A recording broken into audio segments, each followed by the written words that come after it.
Alright, yen sign so and cham be near more cover and from rap papers or channel so was YouTube. The final push. Asante Kotoko. One more Ranche Yaumo a sign mo. This week, the return of Nana Apenka Kusiwa, James Kusiapia, Emma Kotoko aye their final transfer business.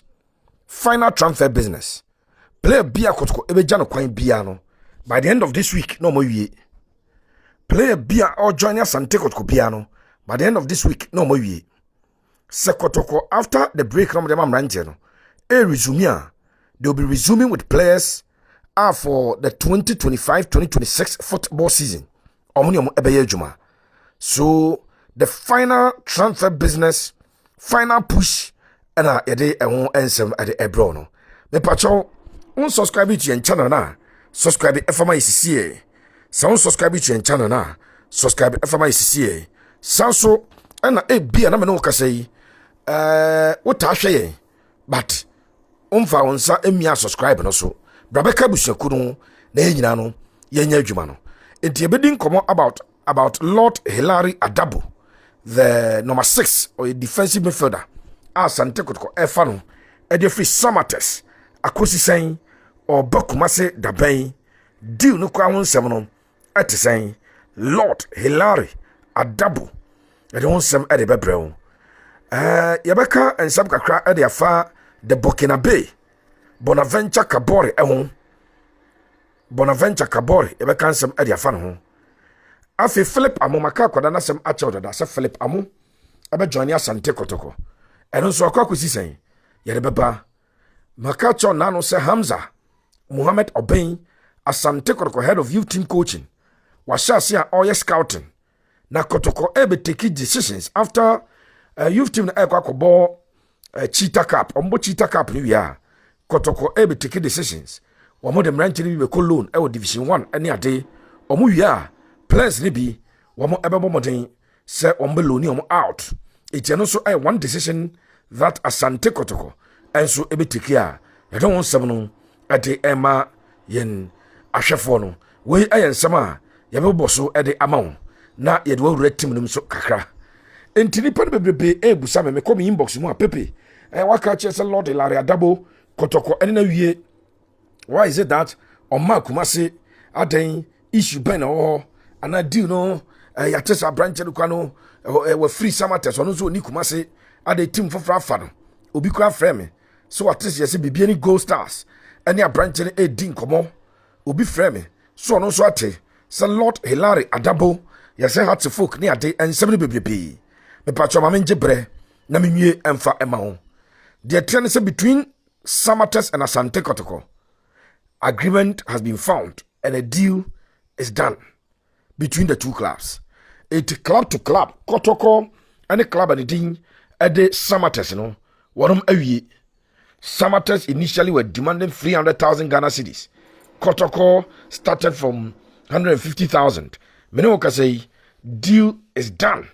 And we hear some branch about 180,000. You confirm it at the amount. Two teams na are exchanging krata.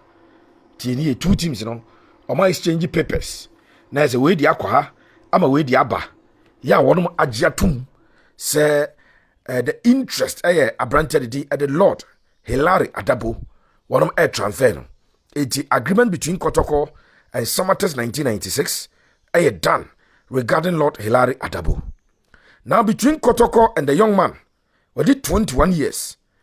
Asante Kotoko are proposing a 4-year contract at the Lord Hilary Adabo. A branch no sikasem busumi akatuaza Kotoko entua sani on fibiem. Etiri sikasem se na watchi another busumi biano measure X amount of money. And what Asante Kotoko ni branch no agent no edin komo awia wonom ebetwaso. But the amikacho say deal there. It is as good as passing the medicals. So the medicals has not yet been completed, has not yet been done. But a branch Lord Hilary Adabo, yeka say our Tamale, unza branch no Tamale boy, into a boy Edema Real Tamale United. And RTUs and Sabine no, or free her as a free agent. And then each mu our Samates, Ekobo the 2024-2025 season. Edema Samates 1996. Now, Samates, any Kotoko Arrechi agreement for Samates, they've informed a branch the agent. So we are done with our part. There can a more personal terms. Until you can go ahead and negotiate with Asante Kotoko as far as the personal terms, are concerned. And that is what as a branch agent, any Kotoko so Samates are communicating at the Ama branch and dada.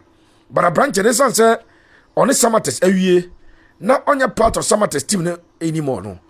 One a breaking and on the nichim tamale I want to crew to go and have his vacation, his rest after the season. Where players are season more board to do a per match to do a panel. A branch of the company. So if you want to check the number of minutes played per player, it was season Lord Hilary Adabo. One of the players who more minutes to do a panel.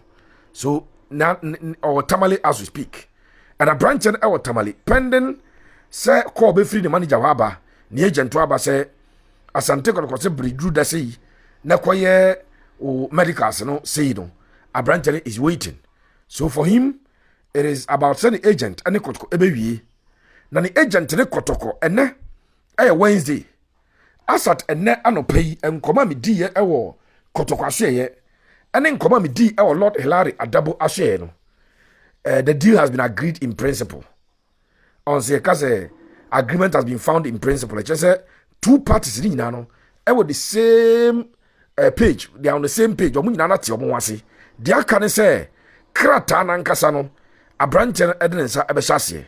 So they have found agreement in principle between Asante Kotoko and the agent, and a branch and Kasanti.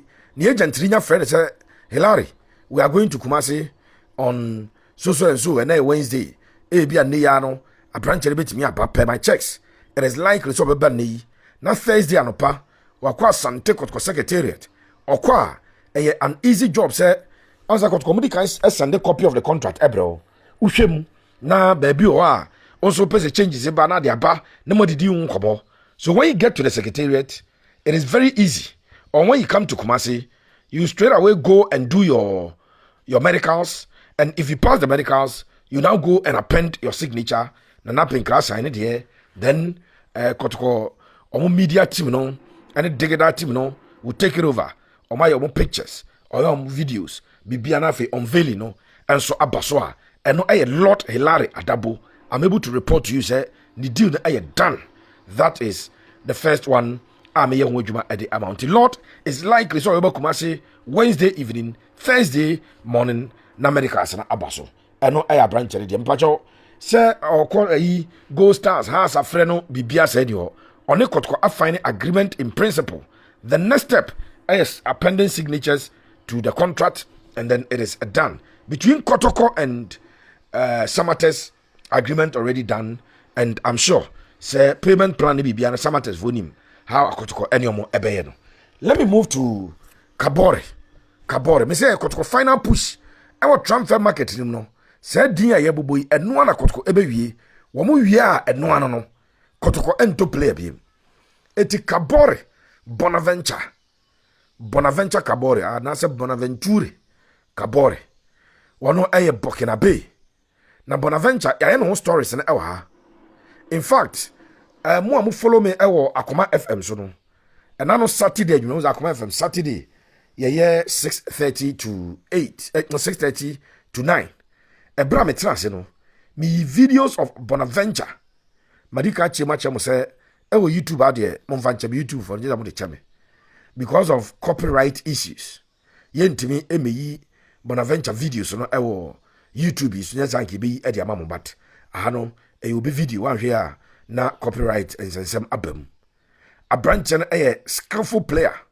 And now no Kotoko has a boy. A lot of people asem ne se Kotoko here a typical creative midfielder. Obi ultimately train the ball room a creative chances. That player no ebi any Bonaventure. Ya Asante Kotoko. And no a ding komo akwechiri. Ne Kotoko ehwe so mo ebefa branch no. So Bonaventure and so ni deal ma memfa nto dwa se Yeah, kasa sisi abranche no wan go back to Burkina Kotoko ebo the President's Cup no. Yes, none of the trial players and na a part of the team ekwa Accra no. But omonso free Ghana anko. Intude wani chirem ewo Asante Kotoko. Wono mo aso ye wa for me so baby a emranche ne da no omo hostel no. Bonaventure ewo hobi. Bonaventure is there. Free ho enkoye.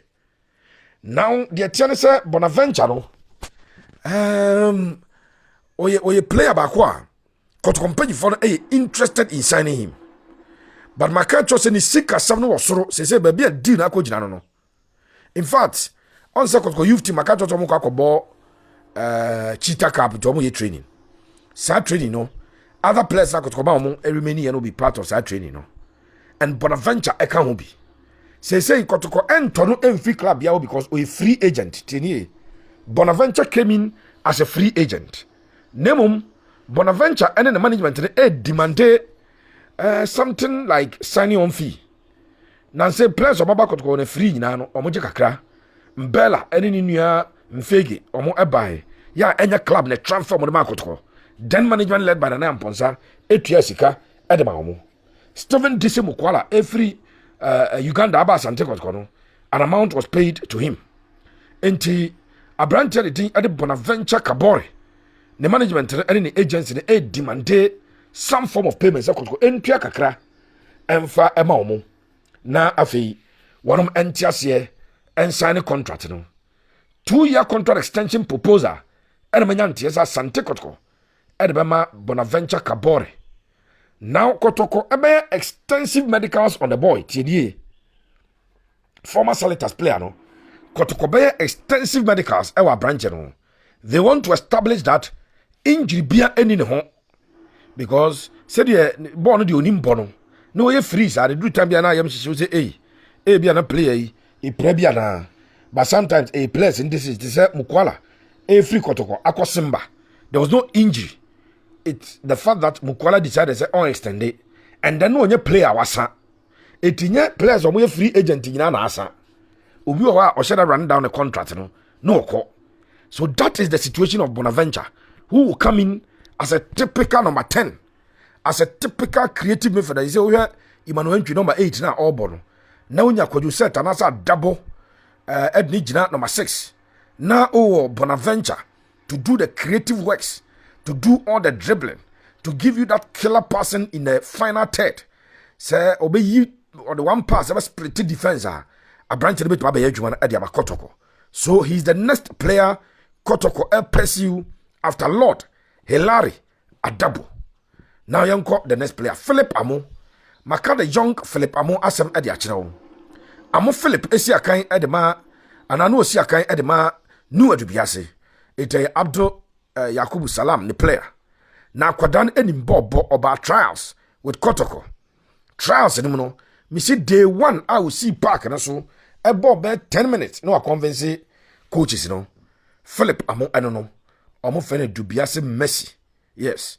Or a typical distributor, typical controller. Utimi ball, or wings, or as a winger. Inti Asante Kotoko, say left winger. Left-footed, naturally left-footed winger.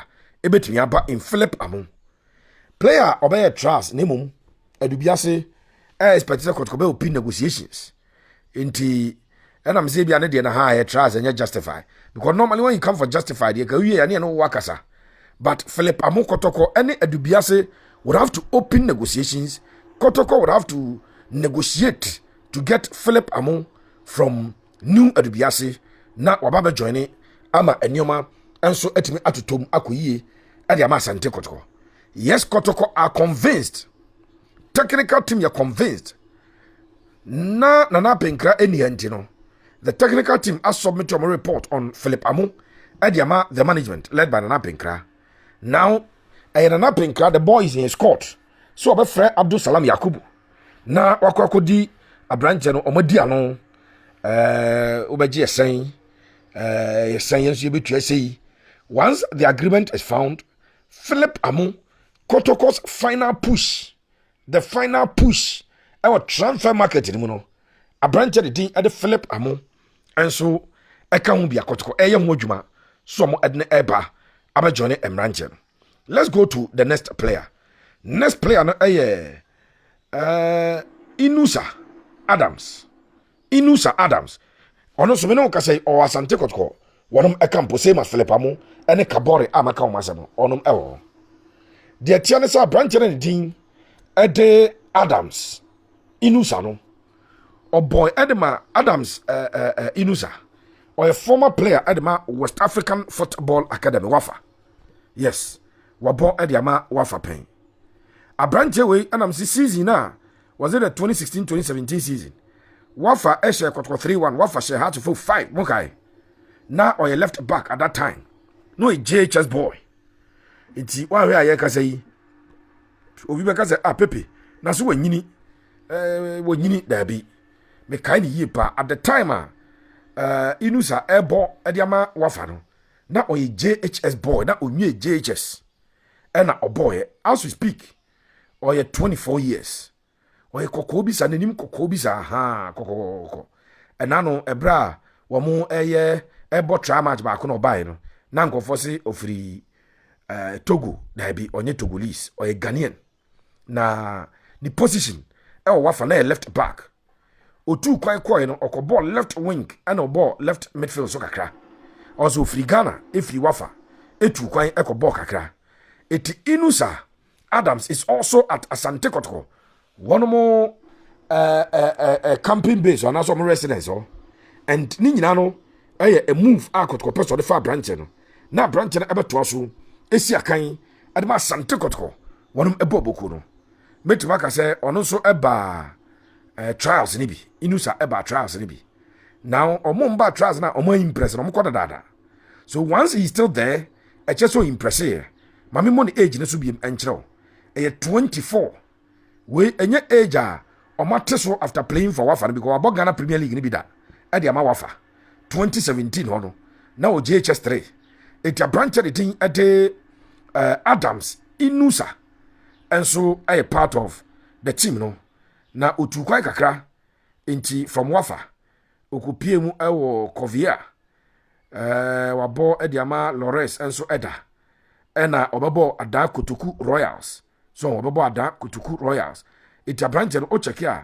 Na se we ono so ne de oba Charles ni bi ono so impress Asante Kotoko. So the final push of players at Kotoko the final list of players at Kotoko edi unkomo no. Ono so di ewo mu bi. Ono aya branch the din ede Inusah Adams and currently Asante Kotoko omo camping base he's also there and no information Kotoko residence ono hobby. The final player met me adno wasam amount no Watara Alasani the Burkina Faso midfielder say uza be catch say Burkina Faso mienu ba ko de obeball trials ni bi from the beginning na Emma Kabore de oba na no ya na ba ko obeball bi no or very young Kotoko fono ono oye holding midfielder oda so hobby as to say Kotoko fara ednako youth team as to say Kotoko be fara na so mum fara no. The report has been submitted by the management by the technical team to the management. Now nana pinkra kwesi wa this week makacho say a week nana eba be adwuma pa this week nana adwuma oba be ni nyina no confirming deals, confirming incomings and finally confirming outgoings. Enti a branch din ade Muhammad Alasani wono eda so campo ya wono so players empenfo mo twen no obi na me catch say be a further observation ebekoso further observation especially on Inusah on Alasan the midfielder no further observations ebekoso Philip Amoh the empenfo convinced Kabore empenfo convinced Kabore the one thing ebetimi asia no kwan sikasem so one low one demand na bia na Kotoko entumi amfa no enya sa all said and done.